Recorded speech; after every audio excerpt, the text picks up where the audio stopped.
नमस्कार शेतकरी बांधवांनो, या ठिकाणी जे तुम्ही पाठीमाग फ्लावर आपलं कोबी पीक पाहताय, अर्थात कोबी पीक आपण या ठिकाणी घेताना आंतरपीक हा पर्याय घेतलाय. शेवंती आहे आणि आंतरपीक मध्ये या ठिकाणी आपण कोबी घेतलाय.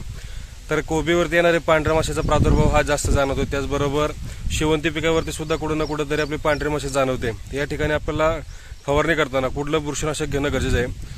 त्याचबरोबर कुठलं कीटकनाशक असेल, कीटकनाशक आपलं पांढऱ्या माशीसाठी काम करणारे, रसशोषक किडे असतील त्यासाठी काम करणारे, आणि एखादं साधं बुरशीनाशक कोणतं घेणं गरजेचं आहे. तर या ठिकाणी आपल्याला SLR 525 अर्थात या ठिकाणी चांगल्या पद्धतीने काम करणार आहे. पांढरी माशी असेल, थोडीशी बारीक आळी जरी असल्या आपण किंवा लार्वा म्हणू शकतो, रसशोषक किडे असेल त्याच्यावरती चांगल्या पद्धतीने काम करणार आहे. आणि बुरशीनाशक घेताना या ठिकाणी तसं काही वाटत नाहीये, पण साध्या या ठिकाणी आपण अवतार वगैरे जरी घेतलं तरी या ठिकाणी चालणार आहे. त्याचबरोबर एखादं मायक्रोटन द्या आणि सिलिकॉन द्या, हे महत्वाची फवारणी आहे की जेणेकरून आपल्या शेवंती पिकाला जी असणारी ग्रोथ आहे यासाठी चांगल्या पद्धतीने काम करणार आहे. तर निश्चितच या पद्धतीमध्ये ही महत्वाची फवारणी असेल. आळी आहे, नॉर्मली येणारा करपा असेल किंवा प्रिव्हेंटिव्ह स्टेजमध्ये करप्यासाठी काम करणार आहे, तर आपल्याला ही फवारणी या ठिकाणी घ्यायची.